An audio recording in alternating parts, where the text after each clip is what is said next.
আমার পৃথিবী এটা শেষ হবে আমার মৃত্যুর মাধ্যমে। আমার মৃত্যু মানে কিন্তু আমি শেষ হয়ে যাওয়া না, আমার মৃত্যু মানে আমার স্থান পরিবর্তন করা। আমি আমার মায়ের পেটেও ছিলাম, জীবিত ছিলাম। মায়ের পেটে কি আমি মুর্দা ছিলাম? জীবিত ছিলাম। আপনি কখনো চিন্তা করে দেখেছেন আমি শ্বাস নিতাম কেমনে আমার মায়ের পেটে? কোনো জানালা আছে? কোনো দরজা আছে? তো আমি দরজা জানালা বাদে শ্বাস নিয়েছি, খাদ্য গ্রহণ করেছি, হাসি ঠাট্টা করেছি, আমার মায়ের সাথে খেলেছি। আমার মায়ের পেট তথা কবর, এটা একটা কবর। তো এই কবর হয়ে আমি দুনিয়ার মধ্যে এসেছি। কোত্থেকে? উপরের জগৎ থেকে। ঠিক সেভাবে আবার মাটির পেট হয়ে আমি আখেরাতে ঢুকবো। মাটির পেট যেটা, সেটার মধ্যেও দরজা জানালা নাই। কিন্তু আপনি কি মারা যাবেন? যেই অর্থে আপনি মরে যাবেন চিন্তা করতেছেন, সেই অর্থে পৃথিবীর কোনো মানুষের মৃত্যু নাই। সেটা হিন্দু হোক, বুদ্ধ হোক, মুসলিম হোক, খ্রিস্টান হোক, যেই মানুষ একবার অস্তিত্বে এসেছে তার কোনো মরণ নাই। সে ওখান থেকে এখানে, এখানে এখানে তার কর্মকাণ্ড, সেই কর্মকাণ্ডের উপরে কবর, কবরের পরে হাসর। কেউ জান্নাতে, কেউ জাহান্নামে। এখানেও চিরস্থায়ী, এখানেও চিরস্থায়ী। আপনি বিনাশ হচ্ছেন, এখানে কোনো বিনাশ হওয়া নাই। ডিপেন্ড করতেছে আমাদের উপর। সম্মানিত উপস্থিতি, আমাদের এখানে আমরা ঘর বানাই, ঠিক না? কারো ঘর অনেক শক্তিশালী, কঠিন, আর কারো ঘর নড়ে বড়ে। ঘর যেটা নড়ে বড়ে, ঘর যেটা নড়ে বড়ে, সেটা আমাদের চোর ডাকাত যে সমস্ত লোকজন আছে তাদের জন্য ইজি না, তাদের জন্য ইজি। তো বাইত, ঘরকে বলে আরবিতে কি? বাইত, ঘর। তা আমার আল্লাহ কোরআনে পাকের মধ্যে বলেছেন, ইন্না আওহানাল বুয়ুত লাবাইতুল আনকাবুত। সবচেয়ে জীর্ণশীর্ণ ঘর হচ্ছে কার? মাকড়সার। পৃথিবীর মধ্যে সব প্রাণী ঘর করে, মাকড়সাও ঘর করে। আপনি মাকড়সার ঘর এমন, আঙ্গুলের ইশারা দিলে ঘর শেষ, আঙ্গুলের ইশারা দিলে ঘর শেষ। ইন্না আওহানাল বুয়ুত লাবাইতুল আনকাবুত। তা আমার আল্লাহ বলছেন, হে আমার বান্দা, কবরের ঘরটাকে তুমি এরকম জীর্ণশীর্ণ করে ফেলিও না। এটা অনেক কঠিন একটা ফিলসফি। আপনারা এখানে বুঝতে পারতেছেন না কেন জানেন? মুসলমানের ঘরে জন্মগ্রহণ করেছেন। পৃথিবীর মধ্যে আমি যখন কিছুদিন আগে আফ্রিকার একটা দেশে, মানে আমেরিকা, ক্যারিবিয়ান কান্ট্রি একটা দেশে, ওয়েস্ট ইন্ডিজের পাশে, ওয়েস্ট ইন্ডিজ ওই যে ক্রিকেট খেলে না, ওয়েস্ট ইন্ডিজের পাশে, মানুষ হক তালাশের জন্য, মানে শান্তিটা কোথায়, সত্যটা কোথায়, কে আমাকে সত্যের দিশা দেবে, মানুষ সত্য তালাশের জন্য কেউ দেশ ছেড়েছে, কেউ পরিবার ছেড়েছে। এক ভদ্রলোকের সাথে আমার পরিচয় হয়েছে, তাকে জিজ্ঞেস করলাম আপনার দেশ? সে বলতেছে আমার দেশ ওয়েস্ট ইন্ডিজ। এখানে কেন চলে এসেছেন? ও এখানে চলে এসেছি, আমার কিছু বন্ধু তারা ইসলাম কবুল করেছে, দে বিকেম মুসলিম। আমি পরিবারের সাথে ভালো লাগতেছিল না আমার। আপনি চিন্তা করতে পারবেন, পরিবার পরিজন ছেড়ে দেওয়া, মা বাবা ছেড়ে দেওয়া। কেন? তার কিছু বন্ধু বান্ধব মুসলমান হয়েছে, সেই বন্ধু বান্ধব গুলা একটা মসজিদ বানিয়েছে, 4-5 জনে মিলে মসজিদ চালায়। সকালবেলা উঠে মসজিদকে পরিষ্কার করে, আজান দেয় একজন, মাইক নাই, নিজেরা আজান দিয়ে নিজেরা নামাজ পড়তেছে। আমরা মসজিদে আসি, আপনি পুরো বিষয়টা চিন্তা করে দেখেন। কেউ হকের তালাশের মধ্যে, সত্যের তালাশের মধ্যে। কেন? কারণ আপনি মুসলমান না হয়ে যদি অন্য ধর্মে জন্মগ্রহণ করতেন, আপনি বুঝতে পারতেন পৃথিবী কত কঠিন। মাওলানা দেলোয়ার হুসাইন সাইদি সাহেবের বুকে যদি আমরা এই হাদিসগুলা শুনতাম, দিল ইচ্ছা করে উনি টেনে টেনে আমাদেরকে যদি কাছে এই হাদিসগুলা শোনাইতেন, যে আমার নবীর শরীর মুবারকের ঘাম মুবারক সাহাবায়ে কেরাম আতর হিসেবে ব্যবহার করতেন। আমি বলতেছি সুন্দর লাগতেছে না, কিন্তু আল্লাহর ইজ্জতের কসম, মাওলানা দেলোয়ার হুসাইন সাইদি সাহেব মরহুম, উনি যদি টেনে টেনে আমার নবীর শানে হাদিসগুলা বলে শুনতেন, আজকে আমরা ক্যাসেট শুনে শুনে আপনার জন্য দোয়া করতাম। কাশ যদি আপনি বলতেন যে আমার নবীর লোক মুবারক, আমার নবীর সাহাবীরা সংগ্রহ করতেন, আমার নবীর তুতু মুবারক নিয়ে মুখে বুকে লাগিয়েছেন, এই কথাগুলা যদি টেনে টেনে জাতির সামনে বলতেন, আফসোসের বিষয় হচ্ছে এগুলা বলি নাই, জাতিকে শুনিয়েছি কিয়ামতের ময়দানে আমার নবীও নাকি জানেন না আমার নবীর কি অবস্থা হবে। আমাদের সাথে আমার ভাইরা, জামাতের ভাই হোক, কওমি ঘরানার ভাই হোক, আল্লাহর ইজ্জতের কসম করে বলতেছি, কোন ব্যক্তি সম্পর্কে আমার অন্তত আমাদের উস্তাদরা আমাদেরকে যেটা শিখিয়েছে, কারো ব্যাপারে আমাদের কোনো বিদ্বেষ নাই, কিন্তু ভিতরে মনোকষ্ট লাগে। কেমনে আপনি মানুষের সামনে আমার নবীর শান সম্পর্কে কথা বলতে পারলেন? আমার নবীও জানে না। যদি নবী না জানে তো আসা আইয়াব আসাকা রব্বুকা মাকামাম মাহমুদা, এই আয়াত আমার নবীর উপর নাজিল হয় নাই? আমার নবীকে আল্লাহ বলছে অনতি বিলম্বে আমার পাশে মাকামে মাহমুদ সাজিয়ে রাসূল আমি আপনাকে বসাবো। ওয়ালা সাউফা ইউতিকা রব্বুকা ফাতারদা, এমন ভাবে দেব খুশি না হয়ে পারবেন না। শেষ আমার আল্লাহ যখন কোরআন খতম করছে, শেষে বলছেন হাবিব ইন্না আতাইনা কাল কাউসার, যাকে আমার নবী আমার আল্লাহ সাহেবে কাউসার করেছেন, সেই রাসূলের শানে আপনি লাখ মানুষের মাজমার মধ্যে বলতেছেন আমার নবীও বলে জানেন না আমার নবীর কি হবে। ইন্না লিল্লাহি ওয়া ইন্না ইলাইহি রাজিউন। আপনারা বুঝতে পেরেছেন? কারো ভিতরে কারো ব্যাপারে আমাদের কোনো মনোবিদ্বেষ নাই। আল্লাহ উনাকে ক্ষমা করুক, কিন্তু আমরা বলছি কে কথা কেমনে বলতে পারলেন আপনি আমার নবীর শানে? আপনি আমার নবীর শানে কেমনে এই কথা বললেন? কার শানে বলতেছেন? ইমামুল মুরসালিনের শানে। যেই নবী বলতেছে আনা আকরামুল খালক, আনা হামিলুল লিওয়াইল হামদ, লিওয়াই হামদ আমার হাতে থাকবে, প্রশংসার পতাকা আমার হাতে থাকবে। আরে শুধু এটা না, লিওয়াই হামদ আমার হাতে, কুল কায়নাত চুপ, আমি সকলের পক্ষ থেকে আল্লাহর দরবারে বক্তব্য দেব। মানুষ যখন নিরাশ হয়ে যাবে আমি আশার বাণী শোনাবো। আমার উম্মতকে যেখানে যেখানে আটকানো হবে আমি তাদেরকে ছাড়িয়ে, আমি শাফাতের মাধ্যমে তাদেরকে ছাড়িয়ে নেব। আল্লাহর রহমতের সমুদ্রের মধ্যে আমি যখন সিজদায় পড়ে থাকব, আমার আল্লাহ বলবেন ইরফা রাসাক, হাবিব মাথা উঠান, যা চাইবেন আমি দান করব। যেই রসুল নিজের শানকে এভাবে তুলে ধরেন, যেই আল্লাহ নিজের রসুলের শানকে ইন্না আতাইনা কাল কাউসার বলে তুলে ধরেন, সেই রসুলের ব্যাপারে আপনি লাখ মাজমার মধ্যে বলতেছেন আমার নবীও বলে জানেন না আমার নবীর কি অবস্থা হবে। আপনি জাতিকে এই সমস্ত কথা বলে নতুন প্রজন্মের অন্তর থেকে আমার নবীর ইশকের চেরাগ বুঝিয়ে দেওয়ার চেষ্টা করেছেন। আল্লাহর দরবারে দোয়া রইল, আল্লাহ যেন আপনাকে এটার জন্য পরিপূর্ণ যাজা দান করেন।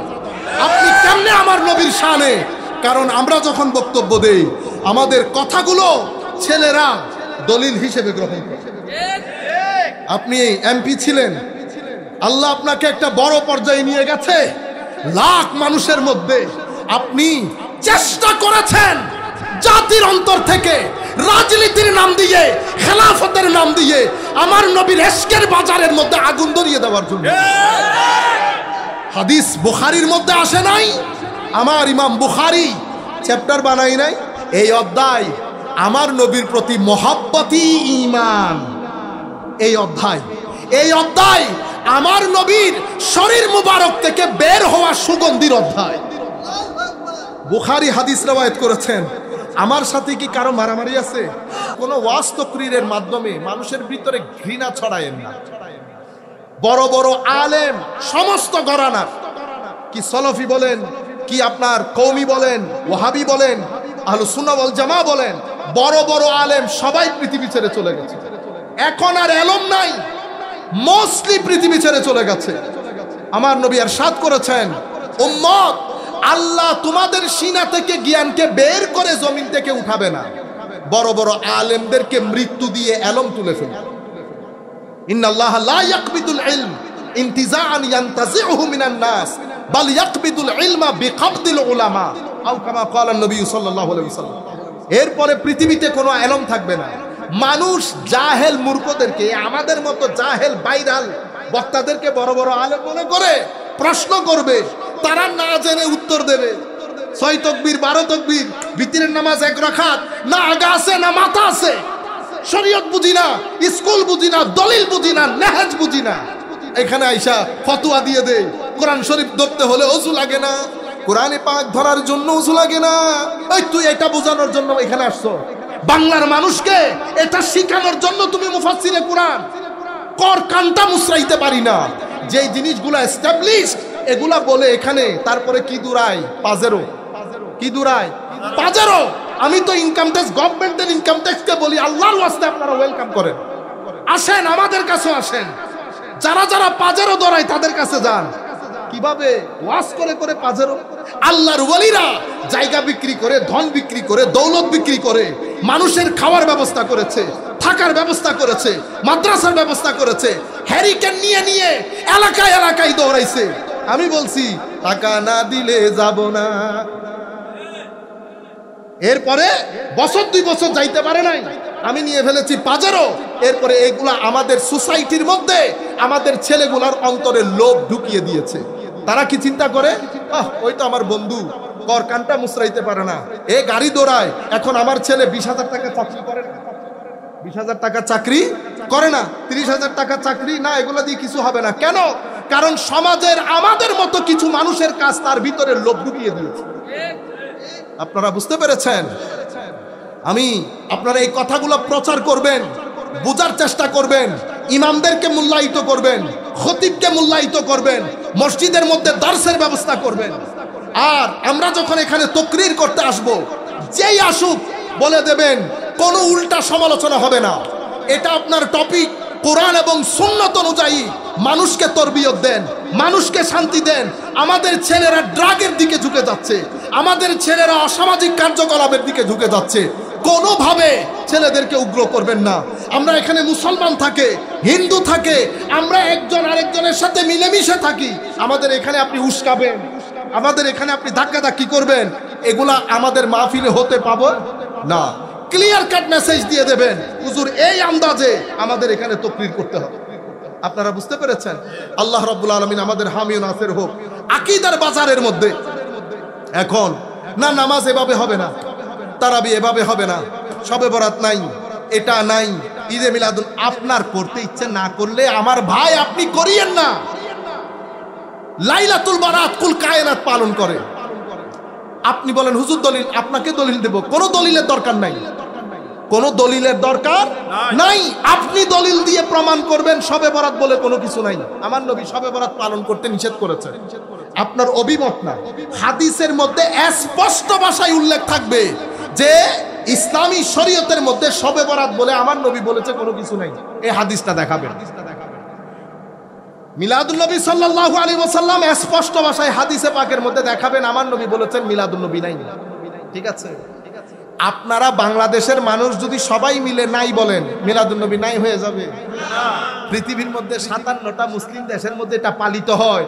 আমার মতো এক দেশে না বললে কিছু আসে আর যাবে? আমাদের মধ্যপ্রাচ্যের কয়েকটা দেশ টাকা পয়সা খরচ করতে করতে করতে করতে আর জায়গা নাই খরচ করার। বাংলাদেশের মধ্যে মাদ্রাসা বানাইতে বানাইতে বানাইতে বানাইতে, এটা 2 তলা, এটা 10 তলা, এটা 15 তলা, এটা 15 বিঘা, এটা 14 বিঘা। আমি আপনাদেরকে বলি, ধরেন আপনি পুরা বাংলাদেশ কিনে ফেলছেন, পুরা বাংলাদেশ। আমি আল্লাহ রসুলকে সামনে রেখে, আল্লাহকে সাক্ষী রেখে, আমি আপনাদেরকে সাক্ষী রেখে বলতেছি, আপনি আমার নবীর এশকের বাজারকে ডিস্টার্ব করতে পারবেন, কিন্তু আমার নবীর এশকের বাজারকে বন্ধ করতে পারবেন না। এটা পৃথিবীতে কোনো কালে কখনো হয়। মুতাজিলা একটা ফেরকা আছে, আপনারা জানেন, ইসলামের মধ্যে একটা ফেরকা আছে মুতাজিলা। এক সময় মুসলিম সরকার মুতাজিলা ফিরকাকে প্রমোট করে আহলুস সুন্নাহ ওয়াল জামাতের উলামায়ে কেরামের উপর অসম্ভব জুলুম করেছে, বন্ধ করেছে। আজকে আহলুস সুন্নাহ ওয়াল জামাত পৃথিবীর মুসলমানদের 75 থেকে 85% আকীদা আহলুস সুন্নাতে ওয়াল জামাত। বন্ধ করতে পেরেছেন? গত 70 বছরে পৃথিবীর মধ্যে প্রায় আমাদের সরকার, মানে মধ্যপ্রাচ্যের সরকারগুলা 70,000 কোটি টাকা থেকে বেশি খরচ করেছে আল্লাহর ওলিদেরকে না বলার জন্য, শবে বরাত না বলার জন্য, এশকে রসুলকে না বলার জন্য। পারছেন? আমি আপনাদেরকে বলে রাখি, আমাদের মতো গোলাম পৃথিবীর যেই কোনায় একজন থাকবে, এশকে রসুলের বাতি জ্বলবে। আল্লাহর ওলিদের মাজার যেখানে যেখানে থাকবে, এশকে রসুলের বাতি জ্বলবে। বন্ধ করতে পারবে না। এখন আমরা একটা লেভেল প্লেইং ফিল্ড বলি। কি ফিল্ড? Level playing field. মানে আমিও আপনি দুইজন একসাথে যেহেতু আছি, তো ফিল্ডটা সমান সমান হোক।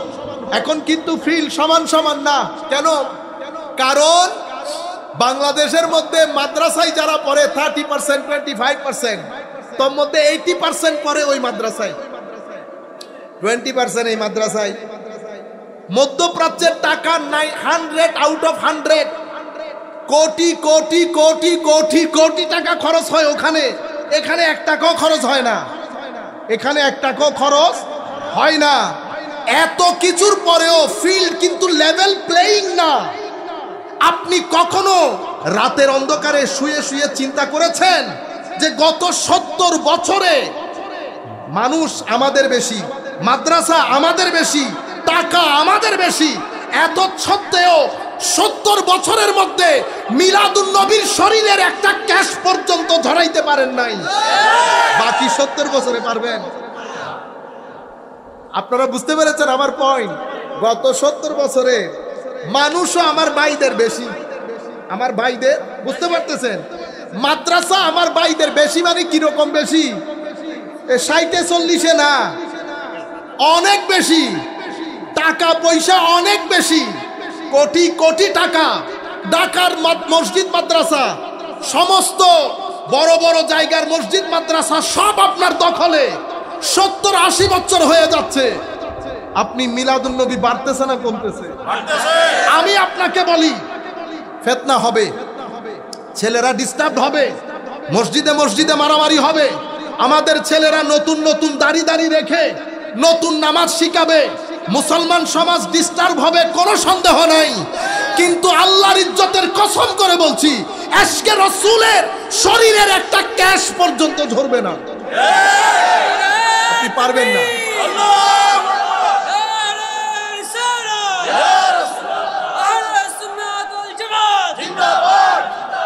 আমি আপনাদেরকে বলবো, এটা নিয়ে একটু চিন্তা করে দেখবেন। 70 বছর দেখেন, নুরুল ইসলাম ফারুকী সাহেব একজন, ঠিক না? একজনের এগেইনস্টে আপনারা অনেক মানুষ, কিন্তু আমার হুজুরটারে আপনারা জবাই করে দিলেন। আপনি বলবেন, হুজুর কে জবাই করছে? আল্লাহ পাক জানে কে জবাই করছে, কিন্তু জবাই কারা করে সেটা তো আমাদের ইসলামিক হিস্ট্রির মধ্যে আমরা বুঝতে পেরেছি। ইমামে হুসাইনকে জবাই কারা করেছে? গায়রে মুসলিম করে নাই, নন মুসলিম করে নাই।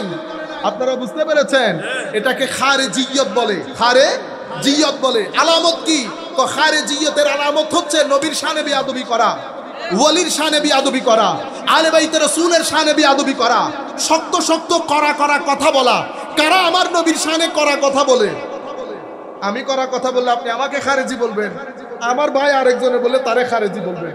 আমিও নিজেকে সুন্নি খারেজি বলার দরকার নাই, আপনিও নিজেকে সুন্নি খারেজি বলার দরকার নাই। আপনার বক্তব্য প্রমাণ করবে আপনি কে। দেখি, আপনি যদি বলেন আমি খারেজি না, তাইলে আমি বলবো আসেন বুখারী শরীফ খুলে ইমাম বুখারী আমার নবীর শানে যেই হাদিসগুলো বর্ণনা করেছেন জাতিকে শোনান, জাতিকে পড়ে শোনান, জাতিকে বলেন সাহাবায়ে কেরাম আমার নবীর মুহাব্বতে আমার নবীর ঘাম মুবারককে আতরের মতো করে ব্যবহার করতেন। আমাদের খুব ইচ্ছে করে একবার যদি এই হাদিসগুলো একটু টেনে টেনে শোনাইতেন। কাশ আল্লামা দেলোয়ার, আপনাদের ভাষায় মাওলানা দেলোয়ার হোসেন, আপনারা এত হাদিস বলেন, অমুক আজহারি সমুক আজহারি, শুধুমাত্র নিজেদের রাজনীতিকে চমকানোর জন্য আপনারা এখান থেকে আপনারা বক্তা তুলেন। টাকা আপনার হাতে, মেকানিজম আপনার হাতে, ফেসবুক আপনার হাতে, পৃথিবীর আনাচে কানাচে ছড়িয়ে আপনারা কিছু মানুষকে হিরো বানিয়ে দেন। কর কান মুচড়াইতে পারে না। দুই একটা ইংরেজি শব্দ জানার নাম এলম। এটা এলম। আমিও তো ইংরেজিতে কথা বলি, আমিও ইংরেজি বক্তব্য দেই, বাইরে যাই ভিতরে আসি, আমি আন্তর্জাতিক হয়ে গেছি। ও ভাই, আপনার গ্রামের মধ্যে হাজারে হাজার শত শত শিক্ষক আছেন যারা এমনি তুললে আমার মতো আজহারি দুনিয়ার মধ্যে পদাইশ হয়। আপনারা বুঝতে পেরেছেন? আপনারা সব ভুলে গেছি, খেলাফত রাজনীতি, আমাদের খলিফা লাগবে। আপনি আমার নবীর এশকের সমুদ্রে আউলিয়ায়ে কেরামের শানে বিয়াদবি শিখিয়েছেন। আপনি দেখেন ওলিদের মাজার পা দিয়ে ভেঙে ফেলবো। আমি বলছি আপনি সমালোচনা করেন, সমালোচনা করার অধিকার সবার আছে, আপনিও করেন সমালোচনা, কোনো অসুবিধা নেই।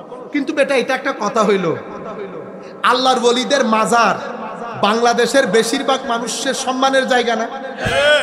আপনি যখন এই কথাগুলা বলবেন আমাদের মানুষের অন্তরে কষ্ট লাগবে না? এখন সব ছেলে তো এক ধরনের না, কিছু ছেলে এটা রাগ ক্ষোভ আবার মানুষ ব্যবহার করে। এখন সেই ছেলেগুলা যদি ওখানে গিয়ে মারামারি লাগিয়ে দেয়, বাদিয়ে দেয়, এটা সভ্য সমাজ হবে? মানুষ দিনের প্রতি মানুষের অনীহা চলে আসবে না? আমি যখন সাইদি সাহেব সম্পর্কে বলছি, আমি কি গালি দিছি? আমি কি বলেছি আল্লাহ ওনাকে ক্ষমা করুন, মৌলানা সাইদি মরহুম বলছি? কেন? কারণ আমাকে সম্মান দিয়ে কথা আমি ব্যক্তি নিয়ে কথা বলতেছি না, ব্যক্তির সাথে আমার কোনো কি নাই, দ্বন্দ্ব নাই, আমি পয়েন্ট নিয়ে কথা বলতেছি। আমার তানকিদ, আমার সমালোচনা, আমার আবেগ সবকিছু পয়েন্ট নিয়ে। কোন পয়েন্ট? ওই যে আপনি কথাটা বলেছেন সেই পয়েন্ট। কারণ আমি আপনাকে বলছি, আমি আপনার জবানে ওই হাদিসগুলো যদি শুনতাম, আজকেও ক্যাসেটে টেনে টেনে শুনতাম, কত সুন্দর কণ্ঠ শুনতাম, আল্লাহর নবীর আল্লাহর দরবারে দোয়া করতাম। কিন্তু শানে রেসালত সেই অর্থে আমরা বলি না। আমরা এখন ছোট ছোট মাসলা নিয়ে চলে আসি, ঠিক না? গরম কেন পড়তেছে, পানি বেশি খাওয়া দরকার কিনা, এই মহিলারা কি হয়েছে। আমার ছেলেদের ঈমান আকীদা ধ্বংসের পথে। একবার আসবেন না এগুলা বলার জন্য? বেদাত বাদে, বেদাত ধরেন আমি বেদাতি, ধরেন আমি বেদাত বাদে বাংলাদেশে আর কোনো সমস্যা নাই। আমার ছেলেগুলা আমার নবীর শানে যে লফজগুলা ব্যবহার করে, সেই লফজ আপনার চোখে পড়ে না, কিন্তু আপনি বলতে পারবেন না। কেন? কারণ যারা টাকা দেয় তারা নির্দিষ্ট টার্গেট নিয়ে টাকা দেয়। আপনি যখন আপনি আমাকে টাকা দেবেন, তা আমি আপনাকে জিজ্ঞেস করবো না টাকা কেন দিচ্ছেন, কারণ কি? যারা টাকা দেয় কেউ বিনা স্বার্থে টাকা দেয় না, উদ্দেশ্য করে টাকা দেয়। আপনারা বুঝতে পেরেছেন? শুধু এই কথাগুলা বলতেন আমাদের, যেমন নুর ইসলাম ফারুকী সাহেব হুজুর, এখানে এই মানে হত্যাযজ্ঞ আসবে কেন? আমরা মুখে মুখে চলাই কথা, আমরা তো বলতেছি ডিবেটের দরকার নাই, আপনি আপনারটা বলেন, জাতির কাছে রাখেন, আমরা আমারটা জাতির কাছে রাখি। জাতির প্লেটে বার্গার দুইটা, একটা ম্যাকডোনাল্ডসের একটা KFC, জাতি যেটা মনে করে সেটা খাবে। বুঝতে পেরেছেন? আল্লাহ রাব্বুল আলামিন আমাদের হামে নাসির। আমরা যে কথা থেকে শুরু করেছি, বক্তব্য অনেক দেরি হয়ে গেছে, আমরা অনেক দূরে যাব, 5 মিনিট শেষ। আল্লাহ রাব্বুল আলামিন, এটা খুব গুরুত্বপূর্ণ, আখেরি 4 মিনিট। আমি পবিত্র কোরআনের সূরা নাহালের আয়াতগুলা পড়েছি আমাদের ইসলাহে আহওয়াল, আমাদের হালটাকে শুদ্ধ করার জন্য। আল্লাহ কি বলছে দেখেন, ওয়া আউহা রব্বুকা ইলান নাহাল। মধুপুকা আছে না, মধুপুকা, আজীব জিনিস। আমার আল্লাহ বলতেছেন, হাবিব, ওয়া আউহা রব্বুকা, আপনার রব এলহাম করেছে।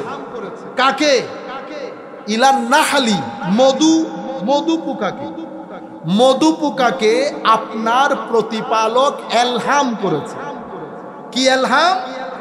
আনিত্তাখিজি মিনাল জিবালি বুয়ুতা ওয়া মিনাশ শাজারি ওয়া মিম্মা ইয়ারিশুন। আপনার প্রতিপালক মধুপুকাকে এলহাম করেছে তারা যেন তাদের ঘরকে 3টা জায়গার মধ্যে স্থাপন করে। কয় জায়গা? হয় পাহাড়ে, নতুবা গাছে, নতুবা ছাদে। 3টার মধ্যে কোনোটা নিচে আছে? নিচে বলবো, বলে 3টা ঘরকে উপরে, হয় পাহাড়, নয় বৃক্ষ, অথবা বড় গাছ, অথবা ছাদে। কে করেছে? আপনার রব। কাকে করেছে? মধুপুকাকে। এই আয়াত, এটা এমনিতে চলতে চলতে বলে দিচ্ছি আর কি, সময় নাই তবুও। এই আয়াত আমরা অসংখ্যবার করেছি সোয়াবের উদ্দেশ্যে, সোয়াব হয়। এই আয়াত কানাডার একজন বিখ্যাত দার্শনিক ছিলেন, এখনো বেঁচে আছেন, গ্যারি মিলার। অনেক বড় যুক্তিবাদী, অসম্ভব বড় গণিতবিদ। এর লগে গণিত যুক্তিবিদ্যায় আমার মনে হয় না বর্তমান পৃথিবীর কেউ 2 সেকেন্ড বসতে পারে। তো তারে তার বন্ধু বান্ধবী মিলে কোরআন শরীফ দিছে। তো তুই একটা কাজ কর, এই কোরআন শরীফ এটা পড়বি, পরে এখান থেকে বুল টুল বের করে মুসলমানদেরকে বেইজ্জত করবি। আয় হায়, তো দিছে কোরআন পড়া শুরুও করছে, করে একটু পর্যন্ত আইসা মুসলমান হয়ে গেছে। একটু পর্যন্ত আইসা এই 2 আয়াত পরে মুসলমান হয়ে গেছে। কেন জানেন? বলতেছে আয়াতের মধ্যে আল্লাহ 4 বার মধু পোকাকে সম্বোধন করেছে। কয়বার? 4 বারই সম্বোধন করেছে স্ত্রীলিঙ্গ দিয়ে, পুল্লিঙ্গ দিয়ে না। আমি চিন্তা করলাম, মধু পোকার মধ্যে যে মেল আর ফিমেল আছে, এটা তো কোরআন শরীফের জানার কথা না। কারণ মধু পোকার মধ্যে মেল ফিমেল এটা আমরা সায়েন্টিস্টরা জানছি এখনো তো 70 বছর হয় নাই। তাইলে কোরআন কেমনে জানলো 1400 বছর আগে যে মধু পোকার মধ্যে মেল আর ফিমেল আছে? 1। 2 নাম্বার হচ্ছে মধু সংগ্রহ এবং এই পুরা প্রসেসের মধ্যে মধু পোকার মধ্যে যারা ফিমেল তারাই জড়িত, এই কথা তো কোরআন জানার কথা না। এটা তো আমরা জানছি 60-70 বছর আগে যে মধু পোকার মধ্যে যেটা নারী ফিমেল মধু পোকা তারাই পুরা সংগ্রহের কাজের মধ্যে থাকে। এটা তো কোরআন জানার কথা না। কিন্তু কোরআন 4 বার সম্বোধনের মধ্যে 4 বারই ফিমেল ব্যবহার করেছে। এটা বলার, এটা পড়ার পরে আমি রাতে কোন রকম ঘুমাইতে পারি না। আমার মাথার মধ্যে শুধু প্রশ্ন একটা, এটা মুহাম্মদ সাল্লাল্লাহু আলাইহি ওয়াসাল্লাম কেমনে জানলেন? এটা উনি কেমনে জানলেন? এটা উনি কেমনে জানলেন? শেষ পর্যন্ত আমি চিন্তা করলাম যে না, এই কোরআন এটা মানুষের কিতাব হইতে পারে না। দিছে কি কারণে? ভুল ধরার জন্য। এখনো আছে ডক্টর গেরি মিলার, এখন উমর উনার নাম, এখন কি উমর মিলার। আরেকটা নাম আছে মুসলিম, আমি ভুলে গেছি। ওইটা আমাদের বিষয় না, ওইটা আরেক দুনিয়া। আল্লাহ যদি তৌফিক দান করো অন্য জায়গায় আলোচনা করো। তাইলে আল্লাহ বলতেছেন কি, আল্লাহ মধু পোকাকে, তো মধু পোকা বানানোর একটা উদ্দেশ্য আছে আল্লাহর। উদ্দেশ্য কি? মধু পোকার মাধ্যমে আল্লাহ মধু আহরণ করবেন। সেই মধু আল্লাহ মানুষদের জন্য আরোগ্যের ব্যবস্থা করবেন। তো যেহেতু মধু পোকার মধুর সাথে মানুষের আরোগ্য জড়িত, সেই হেতু আল্লাহ মধু পোকার পুরো জীবনযাত্রা মধু পোকাকে এলহাম করে দিছে। এই মধু পোকা ঘর যদি বানাইতে হয়, এই বাঁশে গাছে এই জমিনে বানাইস না, ঘর বানাবি 3 জায়গায়, হয় পাহাড়ে, নয় গাছে, নয় মানুষের ছাদের উপর। আচ্ছা আনিতা খিজি। আচ্ছা এরপরে কি? সুম্মা কুলি মিন কুল্লি সামারাত ফাসলুকি সুবুলা রাব্বিকি যুলুলা। এরপরে কি করবি? এরপরে কুলি খাবি, যেখানে সেখানে বসবি না। সেই জন্য মাছি যেখানে বসে মধু পোকা সেখানে, দুনিয়ার পোকা পোষা দরা গলা সব জায়গায় বসে, কিন্তু মধু পোকা আল্লাহর হুকুম যেটা দিয়েছে সেটা ইদারও করে না, উদারও করে না। মধু পোকা যদি আল্লাহর হুকুমের এভাবে পাবন্ধ হয়, আমরা বলি না আমরা সৃষ্টির সেরা জীব, তো এটা আমাদেরও একটা চিন্তার বিষয় না? আমরা যেখানে সেখানে মুখ বসাই দিলে হবে? মধু পোকাকে বলতেছে মিনকুল্লি সামারাত, পরিষ্কার পরিচ্ছন্ন পবিত্র যত ফলমূল আছে সব জায়গা থেকে কুলি খাবি, খেয়ে রস আহরণ করবি। এরপরে কি? ফাসলুকি সুবুলা রাব্বিকি যুলুলা, যেদিক সেদিক পারস দূর দিবি না।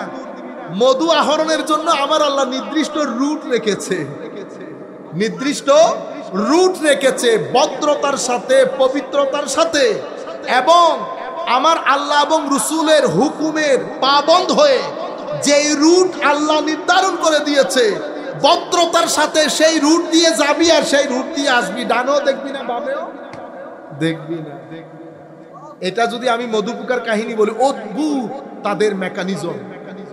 একটা বাসার মধ্যে 4-4 হাজার মধু পোকা থাকে, পরিচালনা করে একজন ফিমেল কুইন, রানী, একটা মহিলা। এই 4,000 মধু পোকাকে পরিচালনা করে কে? একজন রানী। এবং তারাই রানীর হুকুমের বাইরে না ডানে যায় না বামে যায়। যেই কয়েকজনকে বাসা পাহারা দেওয়ার জন্য নিয়োগ দেয়, সেই 4-5 জন বাসায় পাহারা দেয়, ডানেও যাবে না বামেও যাবে না। এরপরে একটা নির্দিষ্ট সময়ে ঘর থেকে বের হয়ে যাবে। নির্দিষ্ট সময়, 9টা হলে 9টা, 8টা হলে 8টা, 6টা হলে 6টা, 6টা মানে 7টা না। আপনারা আপনাদের আমরা আমাদের জীবনের সাথে মিলাবো সেটা। নির্দিষ্ট সময়ে বের হয়ে যায়, 5 5 6 6 60 কিলোমিটার পর্যন্ত দূরে চলে যায়। কি আহরণ করার জন্য? মধু। এবং আজীব বিষয় কি জানেন, 50 মিলিমিটার মধু আহরণের জন্য একটা মক্কি, একটা মধু পোকাকে 60 হাজার কিলোমিটার সফর করতে হবে। আমরা যে বিসমিল্লাহ করে খায়া ফেলতেছি, আপনারা বুঝতে পেরেছেন? এবং এভাবে মধুগুলো আহরণ করে, জমা করে, ঠিক না? জমা করার পরে আমার আল্লাহ বলছেন, মিন বুতুনিহা ইয়াখরুজু মিন বুতুনিহা শারাব মুখতালিফুন আলওয়ানু। তোমরা যখন সেগুলা আহরণ করে তোমাদের বাসার ভিতরে জমা করবা, সেটা বিভিন্ন রঙের অসাধারণ সুস্বাদু খাদ্য হিসেবে তৈরি হবে। এবং আমার বলছেন ফিহি শিফাউল লিন্নাস, আমি এখানে মধুর মধ্যে মানুষের জন্য শেফা রেখেছি। মানুষের জন্য কাজ করছে কে? মধু পোকা। খাবো কে? এবং এই আমাকে খাওয়ানোর জন্য মধু পোকাকে আমার আল্লাহ প্রথমে বাসা কোথায় বাঁধতে বলেছে? উপরে। উপরে তার মানে নিজেকে আপনি যখন চিন্তা করবেন সব সময় উপর চিন্তা করবেন। সম্মান, আগে সম্মান। যেখানে সেখানে আমি ঢুকতে পারবো না, যেতেও পারবো না। আচ্ছা, এরপরে যেখানে সেখানে মুখও দিতে পারবো না। যা করব ভদ্রতার সাথে করব, যা করব আল্লাহর রূপ খেয়াল রাখবো, যেভাবে মধু পোকা খেয়াল রাখে। তো মধু পোকার খাউন যেমন মধুতে পরিণত হয়, ঠিক সেভাবে আমার খাউনও নূরে পরিণত হয় যদি আমি মধু পোকার জীবন অনুসরণ করি।